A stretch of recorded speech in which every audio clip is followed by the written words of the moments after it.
దేవగిరి రాజ్యాన్ని సదానందుడు పాలించేవాడు. అతనికి బంగారం, వజ్రాల ఆభరణాలు ధరించడం అంటే చాలా ఇష్టం. ఇతర రాజ్యాల నుంచి కూడా ఆభరణాలు తయారు చేసేవారిని రప్పించుకునేవాడు. వాటి కోసం ఎంత డబ్బైనా ఖర్చు చేసేవాడు. ఒకసారి పక్క రాజ్యానికి చెందిన సుబ్బయ్య అనే వ్యక్తి ఆభరణాలు అద్భుతంగా తయారు చేశాడని తెలిసి అతన్ని పిలిపించాడు సదానందుడు.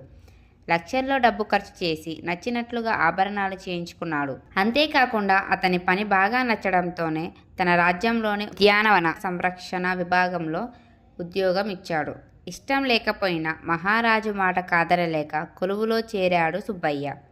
కానీ అతనికి ఆ పని తెలియకపోవడంతో ఆ వ్యవస్థ మొత్తం అస్తవ్యస్తంగా మారింది. ఇంతలోనే సదానందుడి పుట్టినరోజు వచ్చింది. ఆ రోజు సుబ్బయ్య ఆయన దగ్గరికి వెళ్ళి, మహారాజా, నేను మీకోసం ఎంతో కష్టపడి మీ బొమ్మ గీయించి తీసుకొచ్చాను, తీసుకోండి అంటూ అందించాడు.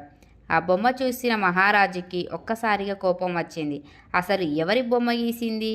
నన్ను అవమానించడానికే ఇది తీసుకొచ్చావా అని సుబ్బయ్య మీద అరిచాడు మహారాజు. అప్పుడు అతను, నా కుమారుడు గీశాడు మహారాజా. తను పాటలు చాలా అద్భుతంగా పాడతాడు, అందుకే గీయించాను అని బదిలిచ్చాడు. పాటలు బాగా పాడే వాళ్లతో పాటలు పాడించాలి, అంతేకాని బొమ్మలు గీయిస్తారా అని కోపంగా అన్నాడు మహారాజు.